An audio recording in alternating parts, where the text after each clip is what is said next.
Hi, welcome back to Scripted Sagas.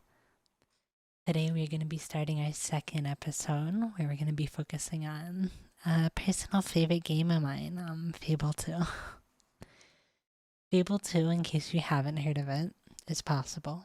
It is a lovable classic for me from the Xbox 360 era that is filled with lovable, witty British humor, and it has a dash of fairy tales and a lot of British inspiration mixed in for its folklore and where it's pulling up its ideas. To go a bit farther in the Fable 2 and what it is I love about it and can explain about it is it's an RPG that was on the Xbox 360 as an exclusive, and some of the main drawing points about it were about how open of a world it had and about how free you were to do whatever you want. I'll give you some examples. Ever wanna go town to town marrying people? You can. Wanna have kids? Go for it. Want to be a capitalistic housing guru? Yeah, it's all there. And just in case, it does have a dog, and you can pet him too. Now, the best way I can describe this and give it proper credit would be to focus on its open world, which I would describe as follows. I took this from Wikipedia. I'm not going to read it all, but it's a good description of it, and it's the best one I could find. The world in Fable 2 is fully dynamic, interactive, and mostly free roaming. No set quest path there is determined, and the game takes place over the lifetime of a hero. Many things can change along your quest and as you're going along your path. This is one of the things that made me really enjoy it as a kid, is you just didn't have anything set in stone keeping you have to do this and you have to do this. You could do what you want. That's just fun. And if none of that does interest you, another thing that I thought was really cool when I played it as a kid, and I still do, was their alignment system. You wanna be a typical evil murder hobo and go around killing stuff? You can. People will hear about it and you'll have a bad reputation. Want to be a goody two shoes and go around and help people small mundane tasks like finding a cat? Check. That's here too. And going into the actual world where Fable 2 takes place, it is the lovable world of Albion, which is defined by your actions and gets shaped around you based on how you interact with it. And this is my favorite detail of it as a child. Now, to read a bit of a synopsis of the setting, they really settle us in the most lovable, whimsical fairy tale inspired world that kind of just sets the stage for where we're at. Fable 2 takes place within the fictional land of Albion, a large continent consisting of several settlements, the largest being the city of Bowserstone, surrounded by lawless stretches of land, including forests, marshes, and coastal roads. The story and events take place 500 years after the first game, in which the relative safety and peace brought about by the defeat of Jack of Blades led to Albion citizens deeming heroes to be corrupt. We don't need heroes, is what they decided. They ended up actually destroying the Heroes Guild in a riot, and since then, the land has seen changes to science and philosophy and new religions, replacing the old ones of the original medieval Albion you may have known from the first game. New technologies have developed in this time, including firearms. You know, you can have a gun. In effect, Albion has now evolved into a society resembling that of Earth during the late colonial, early modern period. So think like around like early colonial ages to early modern, just on like flintlock pistols and stuff like that. We're settling in. We're about that era in this game's world in terms of technological and societal. This game's story provides further background upon the Old Kingdom, which existed centuries ago, but was destroyed following the activation of a large structure constructed by its inhabitants to magically grant a single wish to its user. The player character, nicknamed by default as Sparrow, is a descendant of a hero from a bloodline traced back to the Old Kingdom, and takes place over 3 separate time periods, much like the first game: childhood, which acts as your prologue and training section of the game, your young adulthood, which was your mid game, and your adulthood. That's when stuff gets wild.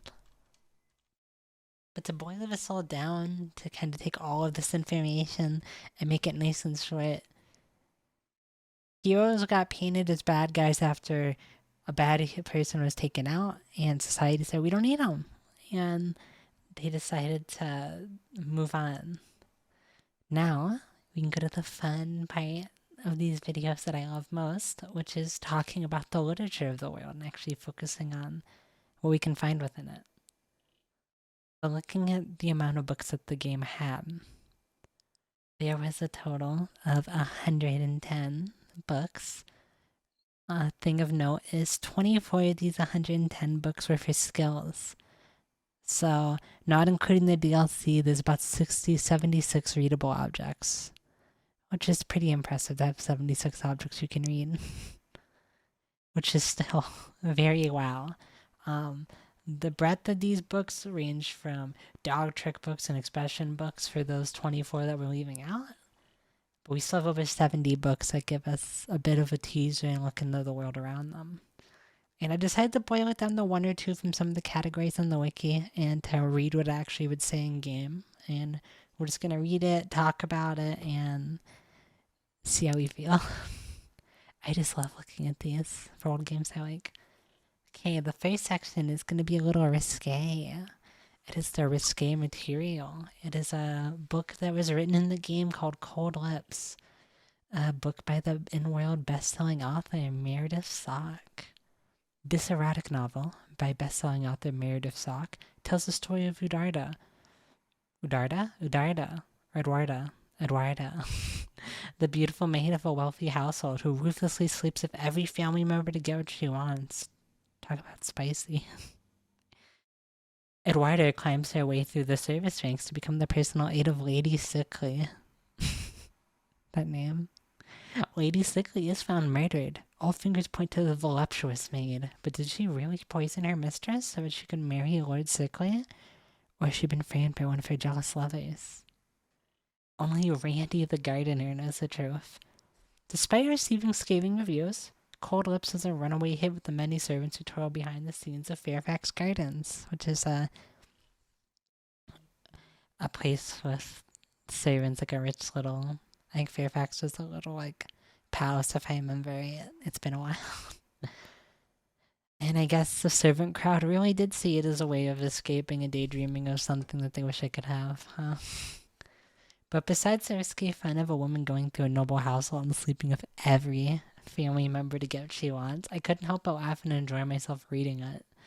And regrettably, there's no full version of the story available. Shame. Next, we have something a little more fun and lighthearted. Mega Fowl. That's exactly what it sounds like. Mega Bird. Yeah. It reads as follows. The sword is mightier than the hen. This horror adventure novel by popular author Meredith Socks, who was once as renowned as he was reveled, tells the story of a giant prehistoric chicken terrorizing a land of farmers. Scenes like the one where Megafowl creeps from behind a barn to peck a whole yard of farms hands to death are said to be responsible for a shortage of agricultural workers in the years that followed the book's publication. The tale ends happily, however, when a hero by the name of Armageddon Smith arrives to slay the mighty beast. Man, I guess the world really does need heroes, doesn't it? Especially when giant chickens arrive and they're not even in nuggy form. I thought this one was really funny because if I remember right, there's a quest in Fable 2 where I think you're being put in like a storytelling thing where like you're being, it might even be D&D inspired, where you're fighting a giant chicken. And the moment I read this, I honestly thought it was a reference to that. But I do remember there's a quest where you fight a giant chicken in Fable. I think it's Fable 2. I could be wrong. Let me know if I am down below. It's very possible I am wrong. But looking over everything with this, I mean, I guess it really does show us that the giant evil chicken does seem to come before the egg since they don't mention it. And then, because I like to take a breath of looking at different materials, I wanted to show something that's a little bit more serious. They still have a bit of a playful twist to it. Just to show it this world isn't all just funny, goofy. It mostly is, but there is a little bit of heavier hitting stuff still within this world in these books. It does, in fact, have a serious, heavier thing about it. It is a gruesome note. It has a note, if you are watching, I'm going to be bringing up a potentially triggering topic. I'm going to be mentioning references to self-harm in this part. You can feel free to skip ahead. I'll have a link down below to skip this part, or a timestamp just to let you know. But I just don't want to make someone uncomfortable. Thanks. Drake's suicide note. On the tattered piece of paper, the last words of one Drake Morton, explorer and treasure hunter. A man can only be pushed so far before he breaks. 5 nights without sleep. While those villains schemed behind my back, losing a foot to a giant beetle, that never-ending attack of hiccups, well, it was all worth it, for I found it. Yes, the treasure is mine. Who knows what great hero made use of this magical gem? All I know is that neither Brandon nor Eric will ever get their hands on it. I am planning to poison them both tonight. Then I'm throwing the gem into the lake, and poisoning myself too, just in case. Nobody makes a fool out of Drake Martin. This was a bit of a surprising read, because I remember doing all the quests when I played, but this isn't an item that really stuck in my memory. I probably just saw a bunch of text and went past it as a kid, because I didn't really get into reading stuff in games like this until a little later. And just reading like in-game stuff to like get more of a world feel. I do kind of like, though, how they kind of give it a little bit of a splash of tongue-in-cheekness that fits the world. It is a heavy topic, but I do kind of appreciate having make it a bit lighthearted, since I think it was a teenage-rated game, and they don't go heavy into the gruesomeness of it, or the darkness, which I think works for the setting.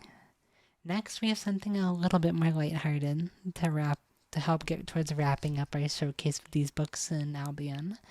And this book is Marriage and How to Survive It. Good luck with your spouse. Oh boy, let's see what it says. You may think you've attained your life's ambition by getting married, but your hard work has only just begun. Keeping your spouse happy isn't always easy, but maintain a healthy relationship, and not only will your partner shower you with gifts, you will also find that a night's sleep in your marital home can be twice as refreshing and uplifting.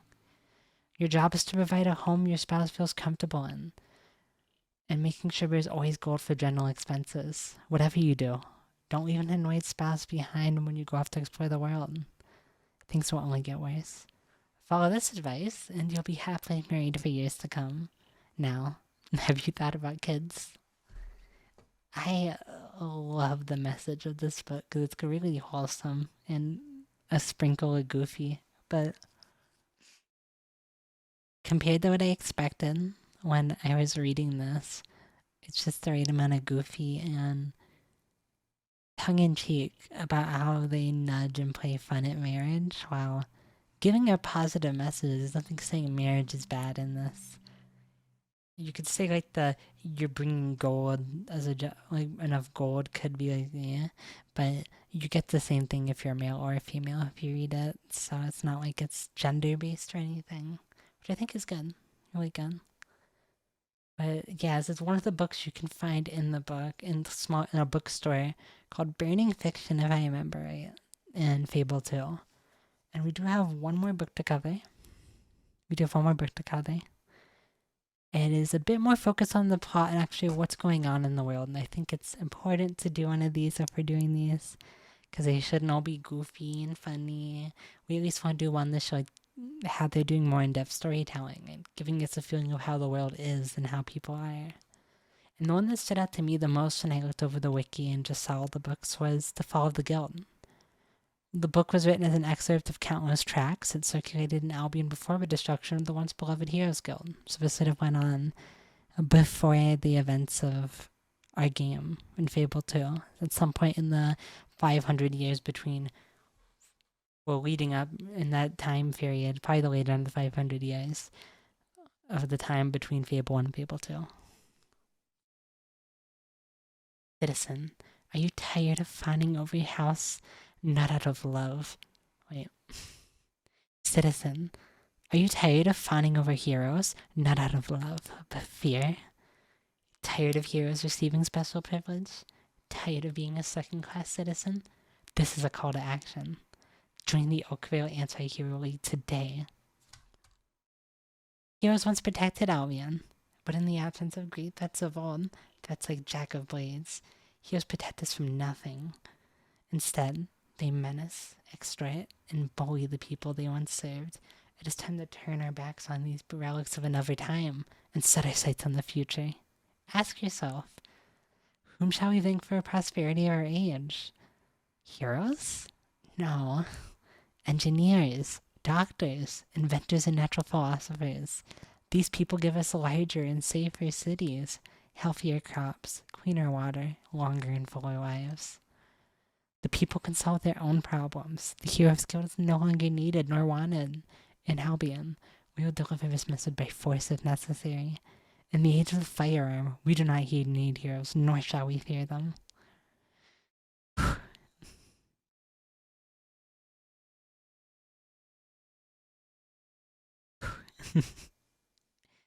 I love that message.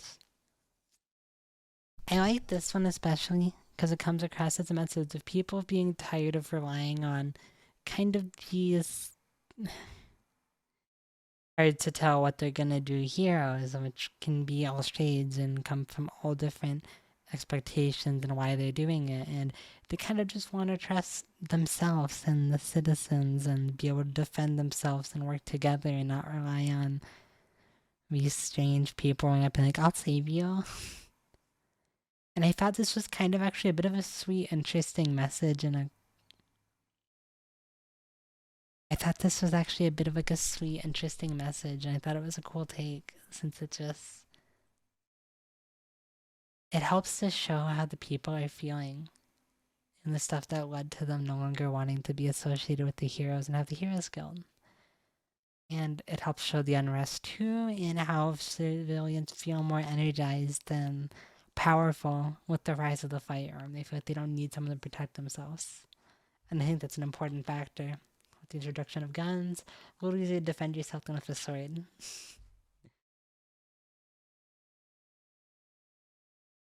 And also it's important with heroes and stuff in these fantasy environments, there's always people who take advantage and are like negative and a bit more bullies or cutthroats. So their idea is probably getting rid of those and that, and we'll just deal with the problems ourselves and with our police force or whatever we have in our city or our guides, because they don't just feel the need to have random people going around solving their problems.